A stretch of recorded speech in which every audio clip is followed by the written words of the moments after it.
From the WREY studios in North Carolina, it's Triangle Alive, proclaiming the gospel to the Triangle area, giving glory to the Lord in word and in song.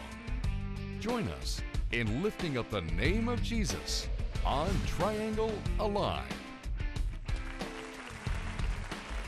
Hi, and thank you for tuning in today. I hope you are having a blessed day thus far. I am your host, Shannon Battle, for today's Triangle Alive, and I have with me a worldwide guest. She has an incredible testimony that really is going to resonate in the hearts of many of you that are listening, because she's a real woman. This is not someone that was just genetically made up and compiled, and this is who she's become, but this is her life story, her life's mission. And I want you to help me today embrace our guest, Miss Dana Holloman. Thank you for coming on today. You have, when I was eating as I was reading your bio, I had to put the food down. I said, wow. I said, this woman has an incredible vision. And then when I saw everything associated with what you've done, the work that you're doing, I said, wow, this is somebody that really has been impacted by God. I mean, literally, he has just breathed into your life and bam, you're just like this beautiful masterpiece. So I'm excited to hear more about you, but you're a part of Mission Ireland, and just tell us a little bit more about you.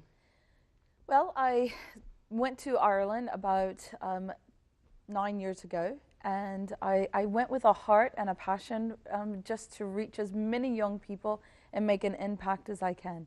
From where I came from to where I'm at today, I have to give God all the glory, because without Him I couldn't be here and where I'm at. And basically I went and I saw the need and the heart for young people, the sadness of the substance abuse and alcohol, substance, and I fell in love with Ireland and said, I have to do something. And so that's why I went to Ireland. Okay, well, people are going to know now you grew up as a PK.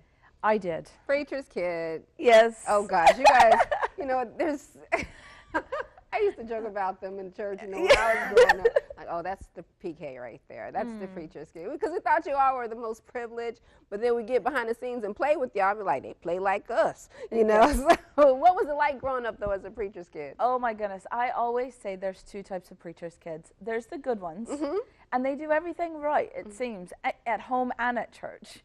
And then there's the bad ones. And I was one of the bad ones. I believe that I rewrote the book of rebellion. I would go to church and I taught some of the church kids some things that they probably didn't even learn from their school friends. No, Dana, no. Yes, I did, and I gave my parents a lot of gray hairs, and but I am today who I am because of those experiences. Right. And so I have to bring a positive swing to that awful rebellion that I caused through my teenage years. So what do you think drove the rebellion growing up as a preacher's child? Because it seemed like you would have more advantages than a lot of other kids, but then, there's a lot of disadvantages because you had to share your parents. Well, like anything, there's pros and cons. And so some of the cons of being a pastor's kid is the expectations. When you go to church, they just see a perfect family sometimes. And that's hard because we're just kids. Pastors' kids are just kids. Just like you said, when you got to know behind the scenes, they're just normal people. And I often was asked, well, Dana, you're the pastor's kid. You know all the scriptures. And I'm like, I don't know the Bible through and through. So it was that expectation that people put on the kids, on the pastor's family as a whole, but I suppose as me being the kid, I felt that expectation. It was also hard because we moved a lot. So the starting over, getting settled and then moving, we would move again, and not all pastors' kids go through that, but majority of them would. It's very rare for a pastor to stay too long in one spot. That was hard, but I look at the positive side now, and I'm very confident because I'm able to go anywhere. When I moved to Ireland, it was the best thing moving all of those places because I was able to move to Ireland and just, you know, adapt to that culture and fit right in. I can remember a lot of different stories about being a pastor's kid. And one of my favorite stories is when we moved in between it was my junior year. Now, I played sports all of my life. I am a sports fanatic. Go Patriots. I know, don't hate me because of that. Really? I know. Okay. I love sports, though, and I've played basketball and soccer all of my life. And it was my junior year of high school, and I was getting into a lot of trouble. I was hanging out with a lot of the wrong people. I got that attitude of, if people are going to talk about me, then I'm going to give them something to talk about. If the church is going to talk, let me give them something to talk about. So I really began to rebel. And we moved my junior year of high school from Baltimore City, you know, from that area, Baltimore County, but in Maryland? In Maryland, to the Eastern Shore. Oh. Yes. So it went from... Culture shock. It was worse than moving to Ireland because it was a busy to cornfields across the street. And I was like, really? You know, this is not on. That was punishment, huh? Yes, that was punishment enough. But I can understand now why the move was important, because I was really going down a path that it wasn't good. And I was starting to hang out with a lot of people that I'm not sure I would be where I'm at today had we not moved. But at that time, as a 16-year-old that played sports, and I played varsity soccer and basketball on my team since a freshman year.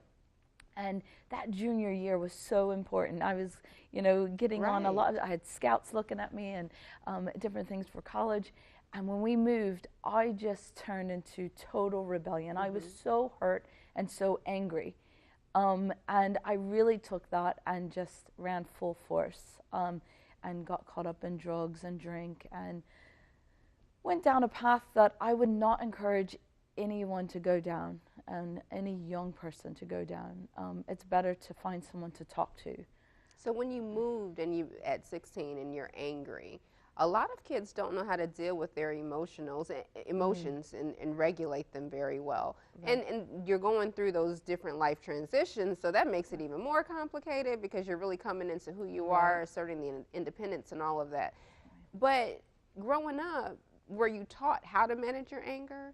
How were you taught? Because I know as Christians, you know, we're taught pray about it, you know. But how did they teach you to? How did you know, your family and community teach you how to deal with your anger? Oh, absolutely. My parents were great, and they were so patient. Now that I look back now, and I have my own 13-year-old, they were so patient with me. But I just think it wasn't necessarily that I went to any counseling or, you know, got any special training on managing that kind of anger. I just think that I bottled it in a lot of my emotions. And the way that I escaped was getting involved with drink and drugs. That was my escape. And I know now that writing a journal or, you know, going to someone, finding that one person to talk to. One thing that I would say is no teenager wants to go talk to their parents. Right. That's normal. It's very rare for them to talk about every single thing. But being that pastor's kid, I felt sometimes that I didn't know who I was going to talk to. Who could I talk to? Because you feel so judged sometimes. And if you be a little bit transparent and show a little bit of yourself, then that can be used against you in so many ways. And not only used against you, but then used against your family. The family, as a whole. The pastor's family is supposed to be perfect. We're not supposed to have problems. We're not supposed to be struggling with issues. And so to go talk to someone was not easy. But I wouldn't have known then to go just write it down, to journal it. Or my mom and dad probably told me then, but I wasn't interested. Right. I was not into that. I was just so angry and so hurt that I just started hanging out with other kids that were angry and hurt and following their path. So do you remember the first time you ever used? I do. I was 13, actually. I wasn't even 16. I stayed in the night at one of my friend's house, and her mom had all of this drink locked up, and she was like, "Come on, Dana, let's." And we were going roller skating, and all of that. So my parents thought I was going roller skating and spending the night at this, you know. Oh, now they're going to know the truth. But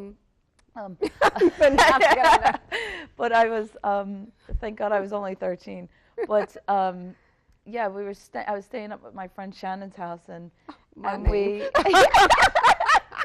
and we decided to raid her mom's bottles. She had little small bottles of alcohol, you know, and so we raided those before we went roller skating, and that was my first time that I ever took a drink. Oh. And then so that's where the seed was planted.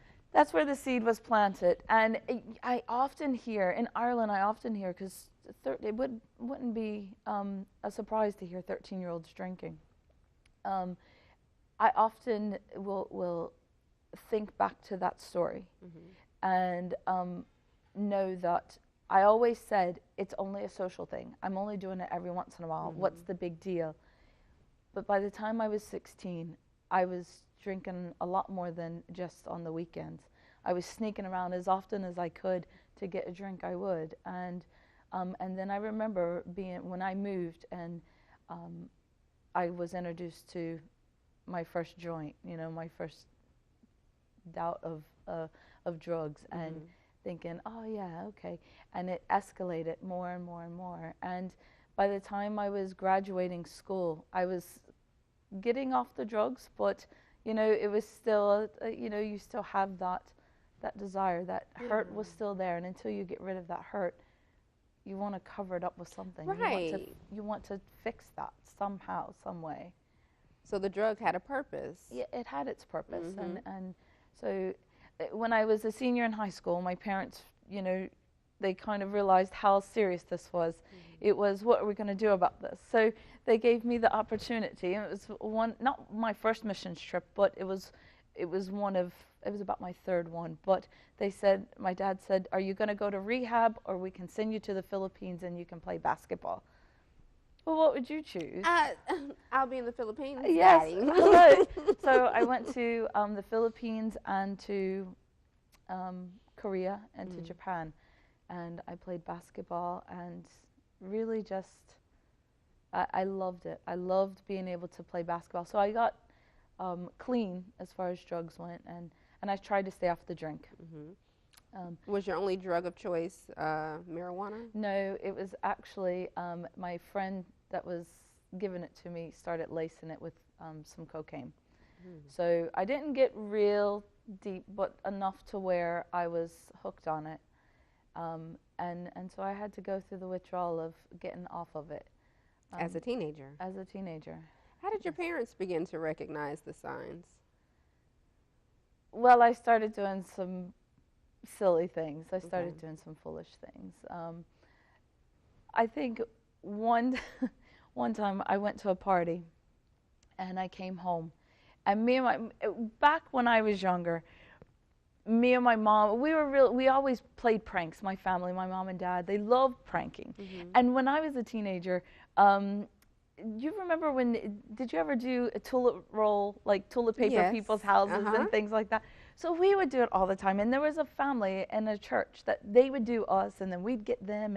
And so one night I had planned to go out with my mom, and I can't remember who else was supposed to go, but there was a couple of us that were going to go out, and we were getting this family. It was somebody's birthday, I believe. And I went to a party first, and when I came home, my mom was like, we've been waiting on you. And I was like, oh no, I'm going to bed. And I knew I came in stumbling. Wow. And my mom later told me, it was years later, that she said, I was hoping, you know, I knew. I watched you stagger down the road, and I was hoping you'd trip into the thing. I was just really praying you got sick or something. Yeah. You know, but that was, I think I look back now at that and think that was such a stupid thing to do, where I thought I was fooling them, and I wasn't fooling anyone but myself. And then in the end, deep down, I wasn't even fooling myself. I got to a point where I didn't care. and I just felt trapped. I felt I don't want anything to do with ministry. I don't like this God that that I know so much about, that I know is in existence, but I don't want anything to do with this life. And I was just so mad and angry. So you were still going to church? Oh yes. My parents insisted. Sunday morning, Sunday night, and Wednesday. Okay. Every week. As long as I lived under their roof, I went. And I thank God for that. But as soon as I turned 18, I was ready to move. But I didn't move far. I couldn't cook. Oh, wow. I think my first apartment, I was only maybe a mile or two away, and I still came home for my meals. Yes. Spoiled child. Spoiled in a good way. Very spoiled. I mean, I couldn't. I'm the oldest grandchild on both sides and the oldest daughter. I mean, I couldn't get away from being spoiled. So. Yeah, so you ate good all the time. Oh, yeah. Got your way all the time, too. Yeah. Probably could still throw a tantrum now a little bit and have a fit and get your way. So as a teen, what did you recognize about your life? Did you see a call? Did people tell you what the call was? Or how did that begin to come together for you so young? Oh, yeah. At 13, I knew I was called to be a missionary. I knew, and it was confirmed. God spoke to me. I knew God, and I knew the realness of God. I knew there was a heaven and a hell. I knew the Bible. I knew Scripture, and I knew God's calling on my life. And it was confirmed through another missionary that came to a church that we were attending at the time. And he pulled me to the side, and he confirmed. He spoke into my life and confirmed what I already knew. But it was from that moment that I was at, often as a youth leader, I teach. Sometimes youth are standing at a Y, at a fork in a road, and they have to choose, are they going to go left or to the right? And that's where I was at that moment. And it was, am I going to go down this road of running from God, or am I going to run to God? And unfortunately, at that time, I decided to run away from God, because I said, I want nothing to do with ministry. I want nothing to do with church. I want nothing to do with missions work. My heart was there, but I just wanted nothing to do with that lifestyle. And so I knew, but I ran from it for a long time.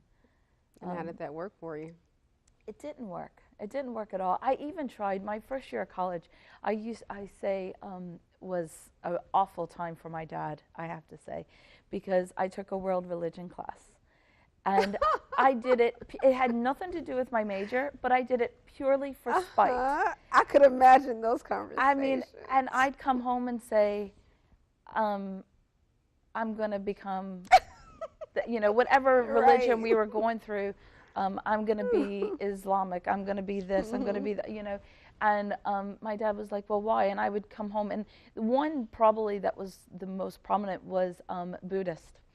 And I said, I'm going to become Buddhist. And he said, why? And I said, because I love the meditation. I love just... So I went to a temple and everything. And I took my sister the second time we went to the temple. I was raised Pentecostal. Right. And so we sat there, and my sister was like, Dana, when are they going to sing? And I was like, oh, no, it's quiet. We meditate. And she was like... and.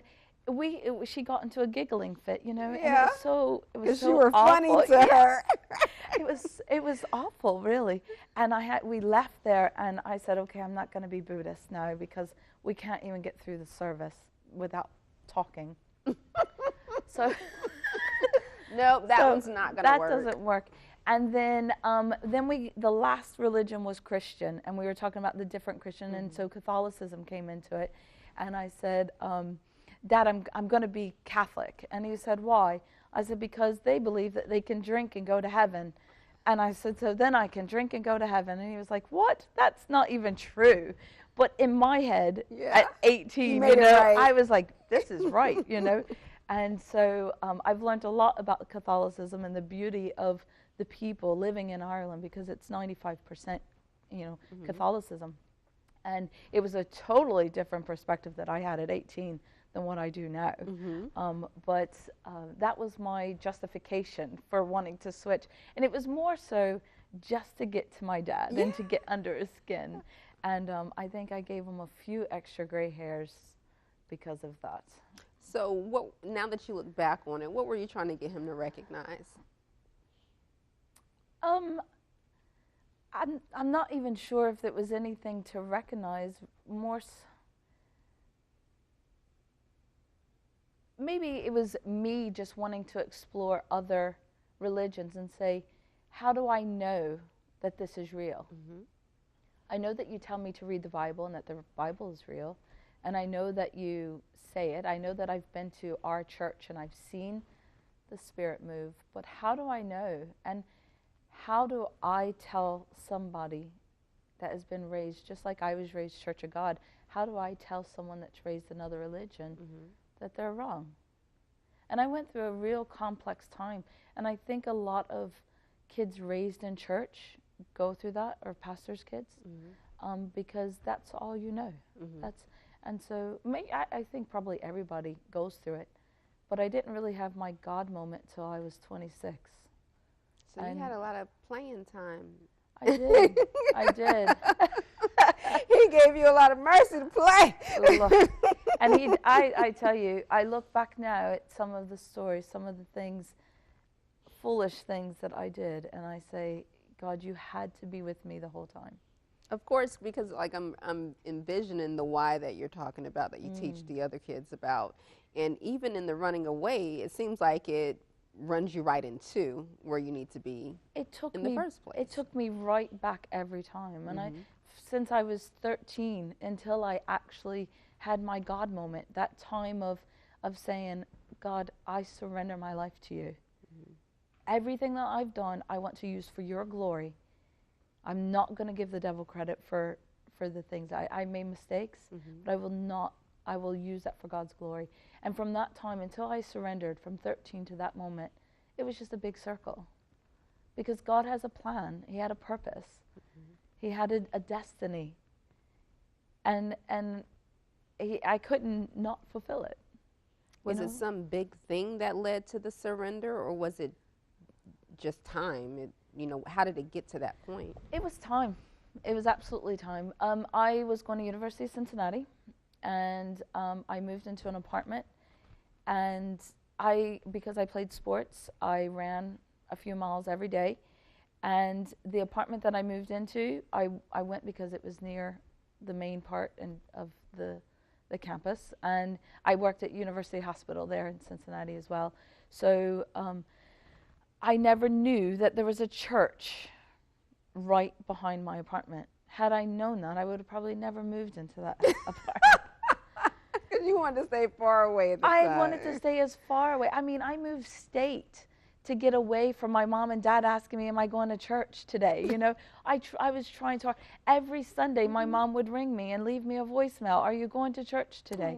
And at one point in college, I would say, oh, yeah, I'm going to Bed Springs Church of God, and she said, oh, well, that's good, Dana. I'm glad you're going to church. And then she copped on that it was my bed in Bed Springs. But I was trying to fool her. That one, I haven't heard Bed Springs. Yeah, Bed Springs Church of God. And then I went to the hospital, and I said, work me every weekend. And I had to work 16 hours. And I said, work me 16 hours on every Sunday. It's okay. Okay. But this is how funny God is all the nurses I worked with, because I worked every weekend, so I had weekend nurses, they were all Christian. Dana, when are you ever going to give your life back to God? Really, God? Are you having a laugh? I'm trying to run from you, and you've put me even on the hospital floor. You keep getting closer and closer. With Christian nurses. And then I would go running, and I'd pass that church, and it was a Church of God every time. Found out later my dad was friends with the pastor there, and I was just like, are we joking? So there was a couple pastors within the area all praying for me. I didn't have a chance, really. And so it was after a weekend that it was a crazy weekend, and one I'm not proud of, but on that Monday morning, I just woke up and said, a weekend full of everything I said I wasn't going to do, and I did, and I'm tired of running. And I walked into the church that Monday morning, and I said, Pastor, I'm ready. And He said, okay. I prayed, I gave my life to God, and it's never been the same since. I went back to the guy I was dating and said, I've given my life to God, this is it. And he wanted nothing to do with God. He wanted nothing to do with that. So that was the end of that, and my life changed from that moment on. And it was hard. It was hard because my house was still full of drink everywhere, and there was, you know, I said, I'll just drink this, and I won't buy anything more, but I'll just get rid of this, and that'll be it. Well, the one thing I said to God is, if I give my life to you, I can't get off this drink. I can't stop. I've tried several times, and I can't do it. And I know I can't. So it's up to you. And 3 weeks later, I found out I was pregnant, and I never touched anything. You had no well, you had a choice, but Well, really at that point, it was like... From that, and I look at my daughter today, and I said, she saved your my life. blessing. She's my everything, my joy, my, you know, God really gifted me with such a blessing. And there's times where God uses her, and she doesn't even know it, you know, where she'll say, Mom, and she reminds me, you know, and I'm like, okay, God, I got it, you know. Yes, that is amazing. And now all that isn't in the bio, so I'm glad I had a chance to, you know, find out some of the details. But we're going to listen to some music by Rose Belk and the song Oceans, which is going to bless us. And as we return, we're going to hear more about what led you from Baltimore by way of Cincinnati by way to Ireland. Great.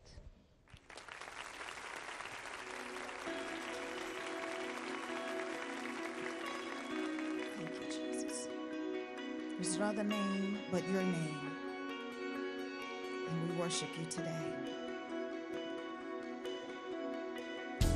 You call me out above the waters, the great unknown, where feet may fail, and there I find you in the mysteries, in oceans deep, my faith will stand. So I will call upon your name and keep my eyes above the waves. When oceans rise, my soul will rest in your embrace. For I am yours, you are mine. Your grace abounds in deepest waters.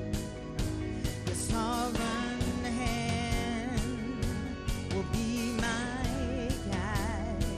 Oh, where feet may fail and fear surrounds us, you never fail, and you won't start now. So I will call upon your name and keep my eyes above the waves.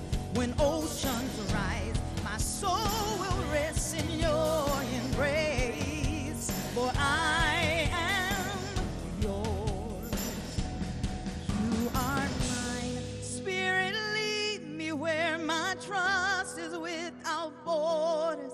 Let me walk upon the waters wherever you would call me. Take me deeper than my feet could ever wander, and my faith will be made stronger in the presence of my Savior. Spirit, lead me where my trust is without borders. Let me walk upon the waters wherever you would call me. Take me deeper than my feet could ever wander, and my faith will be made stronger in the presence of my Savior. Lead me where my trust is without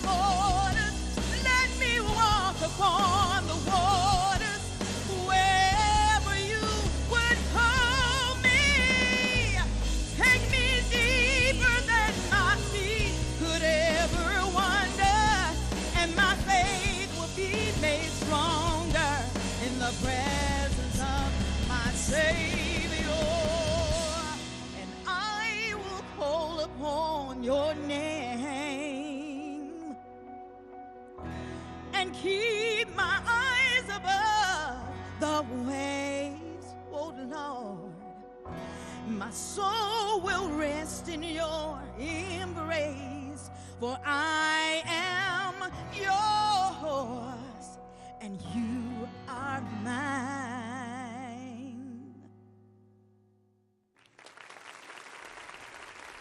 Welcome back, and we hope you enjoyed that music by Rose Belk with Oceans. We hope it blessed you. And now we're going to go further into the life of Dana over here. The testimony is amazing. Like I said, you are a phenomenal woman. I mean, I love to hear these type of stories because it just shows that, you know, God can do things for people in whatever state that they're in. Absolutely. And he can use that for his glory. And you are literally the light of the world, the salt of the earth, and I love it. But then I can relate because you talk about sports. It's like, yeah, you know, I know about that. And, you know, then you talk about other things. It's like, oh, yeah, been through that. The rebellion, oh, yep. And if I hadn't gone through it, then kids, you know, that I'm having are going through that. So all of that led you to Ireland. How? Well, once I found out I was pregnant, and I realized that I was going to be on my own. It was a decision to, do I stay in Cincinnati or do I move?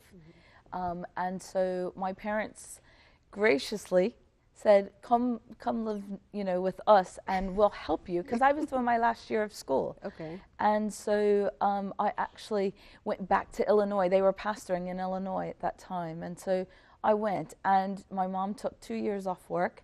And instead of me putting my daughter into daycare, she minded her while I did my last year of school, and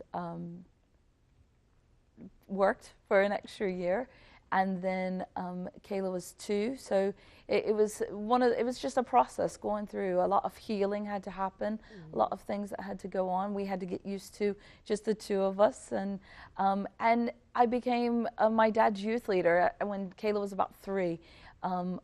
They needed a youth leader in the church, and so I stepped up, and I knew the moment I gave my life to God, I said, God, I will use my experiences for your glory, and I will reach as many people as I can through, you know, the doors that he opens. And that's exactly what I did. I began to youth lead, and then I decided I wanted to get back on the mission field because I knew that's where God ultimately called me to be.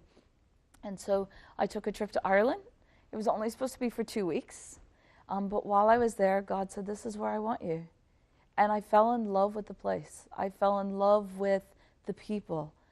My heart broke for the young people, the lack of care, the lack of desire to help young people get off drink and drugs. And my heart broke for that. And so I came back, and at first, I have to admit, it wasn't so wholesome in saying, okay, God, I will go. I told God he was having a laugh, and there's not a chance I could move. I'm a single mom, and my daughter's only 3. Not a chance. You know, my family's here. This is my life. And 9 months later, I found myself moving. And so I packed my daughter up, and we went. And it was scary. It was so scary, but I'm reminded that that we're to have childlike faith, and God says he will never leave you nor forsake you, and that if he wants you to go, then I had to go, and there was nothing that could stop me. There was nothing, you know, to prevent me from going, because God was going to make a way. He's a God of impossibilities. At that time, and you were still young, you were under 30, so, you know, you were still young at that time. How did you confidently know that you were hearing from God to uproot everything that you knew, everything that you were familiar with, and relocate to this foreign country? If I'm honest, I probably had a mixture. I questioned a lot within me. I really questioned, was this God that I was hearing? And so the way that I left it, because I was young and still very immature in that, and hesitant and knowing if I was hearing God or not. So I just simply said, God, close the door if it's not you. Okay. But if it is you, then you continue to give me the strength to walk forward. and that door never closed.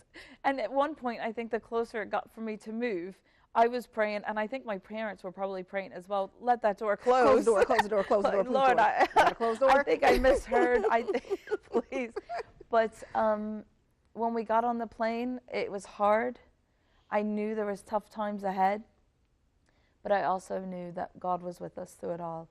And I had to continue. In Isaiah 6:8 it says, who will I send? And I simply said, send me, Lord. And that's what he did.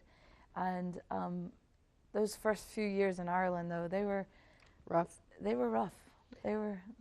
Okay, God called you, you felt, this passion and everything when you got there for those 2 weeks. Did you know what you were going there to do when you moved, or did you have an idea? I did. I actually, we went with the intention to start a Mission Ireland, a discipleship program. And when I first moved there, I went with confidence that I had all the faith in the world, and that's easy to do when you're getting a paycheck every 2 weeks. I had all the faith in the world. I had everything together. I had a plan. I had a budget. I had purpose, and I knew what I was going to do. And once I got over there, though, it was as if I hit this wall. And God said, now that I have you here, let me show you my plan. Wow. And everything that I had planned fell apart. The discipleship fell apart because we had American students coming over. That fell apart one by one for different reasons. And then it came to a decision, am I going to stay here or am I going to go back to America? But I couldn't go. I had nothing. I had no reason to be there at that point, other than I knew God put a purpose in my heart. I knew I had a vision. And I knew a couple of people that I said, I'm going to have a chat with them. And so I went to our overseer, and Nick Park, and I sat with him and his wife Janice, and I said, this is what I have a vision. I have a heart to see happen. There's no youth program for our church. The Church of God is very new in Ireland. We only have, I think, 28 churches in the whole country, and we've only been established there for 22 years. And so it's still very new. So there's no youth program, there was no youth department, there was no, in many of our churches, there wasn't even youth groups. And so I couldn't in my heart go back and not have tried to do something. And so I said, okay, God, I'll stay. And it was at that point that God began to deal with me. And so the first 2 years, I didn't do much ministry, I have to say. It was more God ministering to me. I realized that I was a broken mirror, shattered, and that he had to put the pieces back together. And he, I would have had a problem with trust, and he put somebody in my life that I learned to trust. And she can read me like a book, and I said, God, we could have done this in America. Why bring me across to another country? Where is the ministry? What's the purpose in me being here? You had to take away some of that cushion. Exactly. Because you always had cushion at home. Yeah, mama, daddy, and other people that you knew. So, you just made it more available for you to use him as your cushion. Right, and that's exactly what happened. Is he said, I need you to learn to rely on me and not everyone else. And he had to do a work within me. It's the potter and the clay, and there was a lot of flaws, and he had to mold me, and he's still molding me. He's still, it's still a work in progress. Yeah. As most of us, Yes. most people, we're not perfect. All of us, exactly. We're never going to be perfect. There's always a place of improvement, and but at that moment I was broken, and there was a lot of things to go through and fix, and it was hard. It was hard for my daughter as well, because her mom was broken. And at that point, I didn't know how to give. I didn't know how to love, because I was so broken and so hurt. And so it was like starting over. And so together we grew up. Yeah. And That's how I like to put it. We didn't literally grow up. I was Yeah. still a mom, but there was a lot of things, and I'm totally different now than I was 9 years ago when I first moved there. Thank the Lord. Thank God. Well, I said there was easier ways, but you know, God has His ways and His purpose for everything. And so it was a few years later, I went to Nick and I said, right, I want to start a youth program. Is that Mission Ireland? Yes. Okay. So, well, within Mission Ireland, we started the Church of God Youth Department under him, under the state office there, or our national office. And then I started a youth event, kind of like Winterfest, or have you ever heard of Winterfest? Yes. Yes. So kind of like that, but not American. And I went to an event called Soul Survivor in England. And I said, now I want to take both of those events and make something Irish style. Okay. And so that's what I did. I just took a leap of faith and I said, I'm so inadequate. I'm so unprepared. I have not a clue. I've never been trained on this. And God, do I know enough of your word to preach, to teach, to do this? And he just said, trust me. And I took that first step. And I set a date, we put the program together, and it was a hot mess. But it was beautiful. Yes, I was about to say that's probably was the beginning of a beautiful creation. It was. That first weekend was a hot mess. There was, nobody knew what was going on except for me. I know, right? And it was all in my head, and I didn't have a clue what was happening, And I learned so many things. Through the mistakes. Through all of those mistakes. And I just kind of took it and said, I look at where Wake Up is, or the youth is now, where Mission Ireland is now, and I look at that, where we're headed, and I say, God, that's where I came from in my own personal life. I was a hot mess when I came to Ireland, and you've molded me into a beautiful flower where you're using me, and I can only do this because of your grace and because of your mercy. And I look, Ireland is very unique. It's very relational. You don't just go in and have an event. You have to build those relationships. And if they don't know who you are, they're not going to support you. Oh, so that's why it didn't turn out as well? Well, no. No? When I first had it, I said, Lord, let there at least be 20 people. Okay. And we had about 125 kids come. Amazing. And I was floored. I was like, this is so you. And it was, it was a hot mess behind the scenes. The kids would have never known. Okay. But it was such an amazing thing, and it showed me just how perfect God is. Yes. And how when you allow him to guide you, even when you feel inadequate, he will take you, and the sky is the limit. Because it's him. It's him that has the power. It's him that has the knowledge. It's him that has the direction. And if you follow him, then you could do things that you could never imagine that you could do. I just see him reciprocating that load, because the kids, you said they knew nothing about what was going on behind the scenes, because they had you to bear that load of what was going on behind the scenes. And then you had God to bear the load of what you were experiencing from behind the scenes. And at the end, he still gets all the glory. And, no one is left hanging with him. Right. And I'm deadly excited about it, because this past March, we had our fifth youth event, our fifth weekend. Is that the Wake Up? The Wake Up weekend. And there was 250 people there. And it was amazing. Many saved, many lives transformed, many that said, I accept the call, that God has on my life.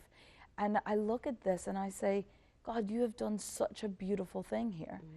And it wasn't just one church that was there. We had churches from Dublin. We had different denominations. And that's the vision that God gave me, is to see these young people come together. And it was beautiful. And now in September, we have a worship leaders training day. And November, we have a youth leaders training day. So it's beginning to grow in such a way that I say, God, you are so amazing. And that's just one project, one thing that God planted and said, I want you to go. And when you take that step of faith, it takes me back to Peter in the boat. And Jesus is standing on the water, and he says, come out. And Peter is like, not a chance. We're in the middle of the ocean. And Jesus says, do you trust me? And Peter steps out, and he can walk on the water with Jesus, you know. And it wasn't until he looked around and saw the dangers around him and saw the waves and saw all of that, that's when he began to sink. And sometimes we do that. And there's times in the last 5 years where I look at Mission Ireland, I look at the being in Ireland and the ministry, and I've looked around and said, God, I can't do this. I feel so overwhelmed. And there was times where I've said, God, I'm out of my depth here. Do I need to go to Bible school? Do I need to? What do I need to do, God? Yeah. I need to do this, and I have to do this, and I didn't even realize you're having this one-way conversation. Yes. Lord, but you know. Yeah, and that's exactly what it was. And he says, look back at me. Let me lead you. Let me take you. And that's what I did. And that's what happened to Peter. You know, Jesus says, come on, come back to me. Don't look around you, just come back to me. And then he was able to walk back with Jesus and get back in the boat. And if we do that, at that moment where we're sinking, at that moment where we're in the middle of the ocean and we feel so overwhelmed, and it's at that time where, as a single mom, as you know, in ministry, as a single woman being in ministry, I sometimes say, God, I'm so out of my depth. You have to do this. Which to the natural mind can be confirmed. Yes. But, you know, in the spirit realm, you're right where he's always called you to be for this time in your life. Not knowing where it's going to take you later, but for this time, you know, it feels good to know that, you know, God, I am in the right place.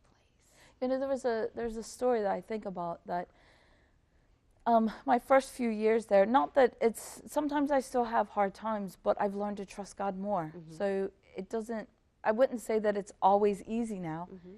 I just handle things differently. In the first few years that I lived there, I lived in this house, and it was too big for me and Kayla. I mean, it was like a 5-bedroom house, but it was a friend at the church, you know, that said, I have this house, you and Kayla can live there, because we needed a place to stay. And I said, Kayla, we have to move because this is too big. So we went, and I found a house, and we put a deposit down. And then my friend said, I have to take you away for a couple of days. You're too stressed. And I was like, oh, but I've got packing, I've got this. You've put your deposit down. You're going to go get your keys. I'm taking you away for a few days. And I said, okay. So I went. And when I came back, I went to get the keys, and the realtor said, oh, sorry, somebody else offered more money, so we gave it to them. And my landlord that I had in the house that I was living in then had already promised the house to someone else. So I had only 4 days to find a place to live. And I broke, and I said, God, you sent me here. And you said you'd never leave me and forsake me. Your word says this. So why do I not have a place to live? I'm now homeless. And if I was on my own, I could handle this. But not with my daughter. No, she doesn't deserve this. And it took me back to even being a pastor's kid and some of the things that we had to endure. And my parents would say, I know it's not fair for you, but this is how it is. And I thought of my daughter and said, this isn't fair to her. And I said, God, this is not what you have planned. And when I looked around me, nothing seemed right. But I knew in my heart that I was right where God wanted me to be. And I said, so God, you have to sort this out. And I broke down and I started crying as a normal person would. And then 20 minutes later, now it doesn't always happen like this, but 20 minutes later I get a phone call, and you know, another lady from church, and said, God, where have you been? God told me 2 weeks ago to take care of you, and I've been trying to get a hold of you. What's going on? And I was like, wow. Okay, so now we've got a place to live. She said, I've got the room cleared out for you and Kayla, and I don't know what's going on, but you're moving into my place. And I was like, great. And I said, thank you, Lord, that you are always on time, that you always provide, that you don't ever leave me or forsake me. But then a little fleshly got into me. And I said, but Lord, 2 drama queens under one roof? This is a disaster. You know, and my dog, which is a bit nuts as well. And I said, oh, 2 drama queens and a nut dog, you know, and so you went from, oh, this house is too big, to now we got 2 drama queens and now a dog. 2 drama. Lord, what are you playing at? But I got the lesson I learned in that is, are you going to be obedient? When things look rough around you, when it doesn't seem right, when everything seems as if it's falling apart or it doesn't seem like you're supposed to be there, do you really trust me? And are you willing to be obedient? And I said, God, I'll go where you want me to go. You've opened this house and I'll go.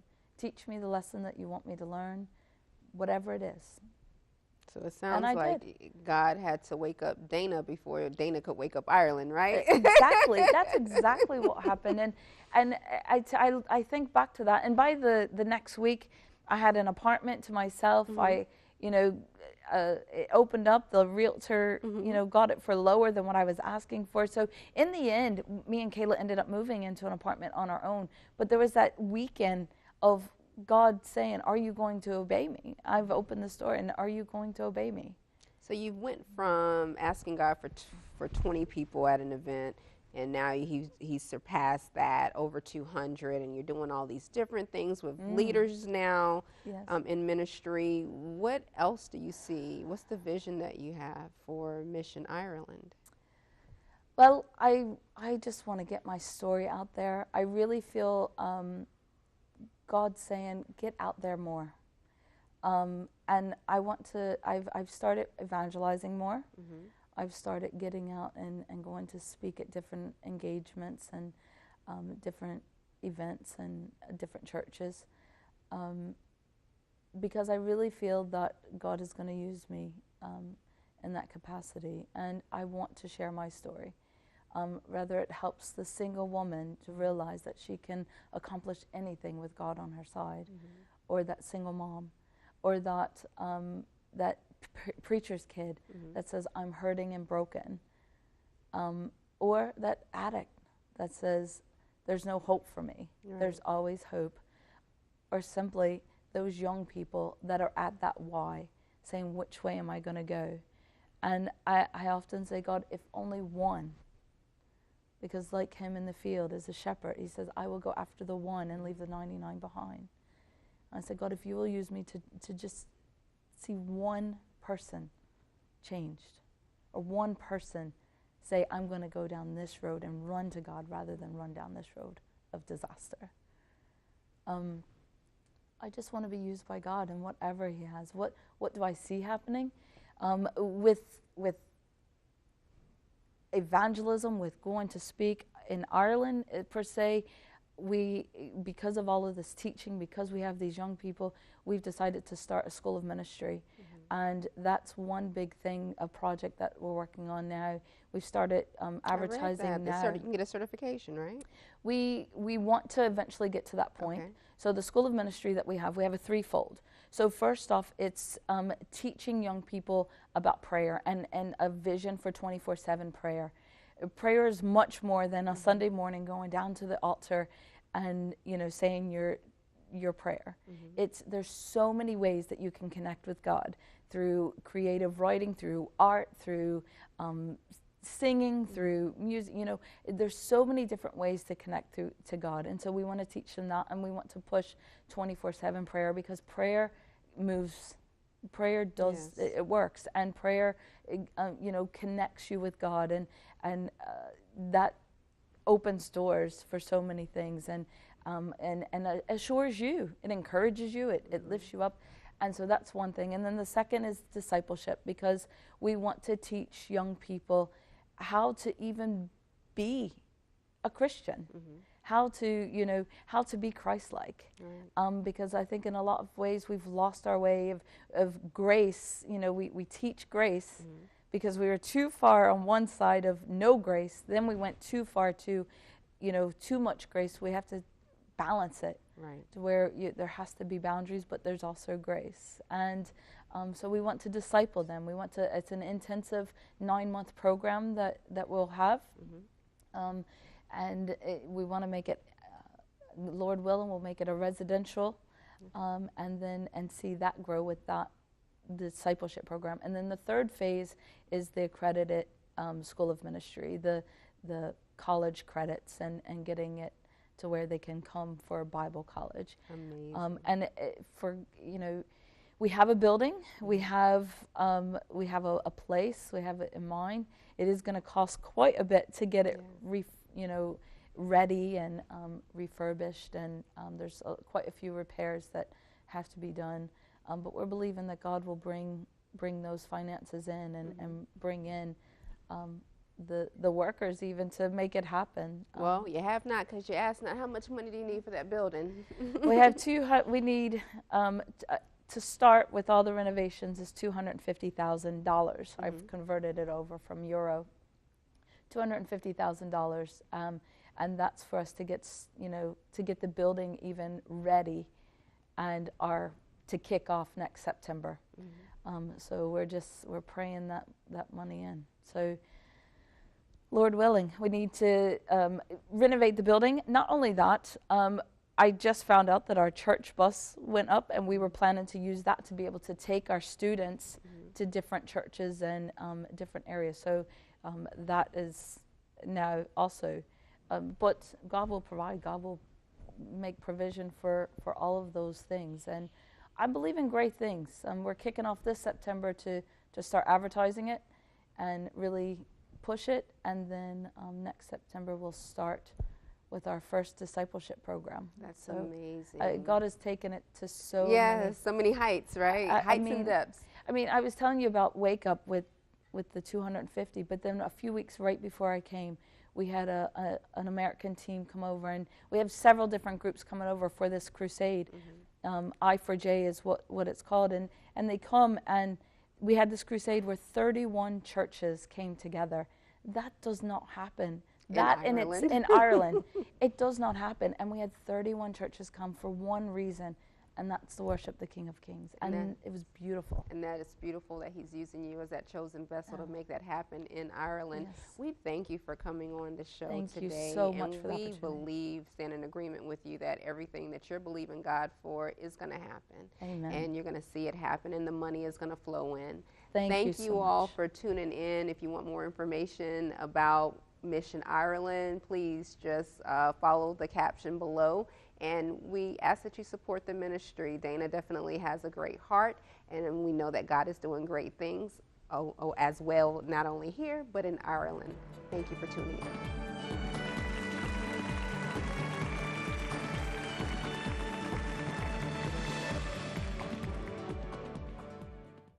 Hello again, friends. This is Mick Bowen, pastor at Faith Baptist Church in Knightdale, North Carolina. We love being on the ministry here at PCT in Wilson, North Carolina. You never have to worry about the program. It's always great. It is family-oriented, great Bible teaching, great word every single day. And I want to encourage you to support this ministry with your prayers and your financial resources. It's a blessing to be a part of what God's doing in this place.